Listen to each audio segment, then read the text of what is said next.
Topic انسانی دماغ کے تمام اعلیٰ امکانات ابھی تک غیر استعمال شدہ حالت میں پڑے ہوئے ہیں۔ اس دنیا میں مواقع اور امکانات اتنے زیادہ ہیں کہ ان کی فہرست کبھی ختم نہیں ہوتی، مگر زندگی میں ایک غلطی بھی سارے امکانات کو برباد کر دیتی ہے۔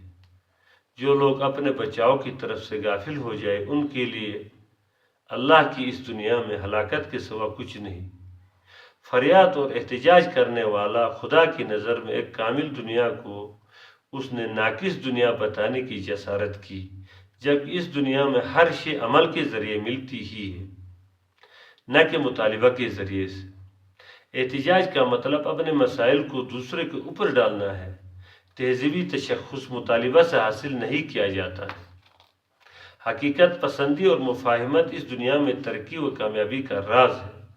اس دنیا میں ایک کام کرنے کے لیے دوسرا کام کو چھوڑنا پڑتا ہے۔ حضور صلی اللہ علیہ وسلم کا چپ رہنا مکہ کے ظالموں کے خلاف خوف کے تحت نہیں تھا، جبکہ منصوبہ کے تحت تھا۔ جاپان نے حقیقت پسندی کا طریقہ اختیار کیا اور جذبات میں اپنے زندگی کا راز دریافت کیا۔ ناقابل برداشت کو برداشت کے بعد پھر امریکہ نے جاپان نمبر 1 کتاب لکھی، جبکہ امریکہ نے اس سے پہلے ان سے زبردستی جاپان نمبر 2 جاپان سے لکھوائی تھی، جاپان کے ہاتھ سے۔ اپنے پریشانیوں کو بار بار مت سوچے، معقول شخص سے شیئر کریں اور نصیحت حاصل کر کے اس پر عمل کریں۔ بوریت کی وجہ سے جسم میں آکسیجن کم ہو جاتی ہے اور بی پی بھی کم ہو جاتی ہے۔ خوش ہونے سے تھکاوٹ ختم ہو جاتی ہے۔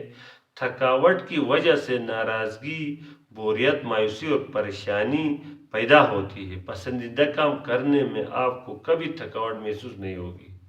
اپنے خوشیوں کو بڑھانے کے لیے اپنے کام میں دلچسپی لینا شروع کریں۔ ہمارے 97% مسائل ایسے ہوتے ہیں جو کبھی وقوع پذیر نہیں ہوئے۔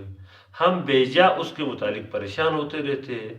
آپ کا آج آپ کا وہ آنے والا کل ہے جس کے متعلق آپ کا گزشتہ کل میں آپ پریشان تھے۔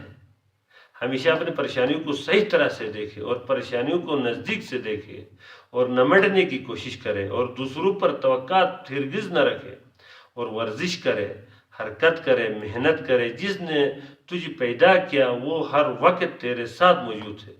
اسے سجدہ کرے، نفل پڑھے، تیرا خدا تجھے تنہا نہیں چھوڑے گا۔ وَهُوَ مَعَكُمْ أَيْنَمَا كُنْتُمْ۔ اعتماد اور نگرانی کے متعلق معلومات حاصل کرے۔ پریشانی کی وجہ سے تجھے کوئی فائدہ حاصل ہونے والا نہیں۔ گفتگو آرام اور اعتماد سے کرو، ہمت سے سامنا کرو مشکل کا، ہرگز مایوس نہ ہو، پھر دیکھو اپنے گھیرے کو جنت بنا سکو گے۔ والسلام۔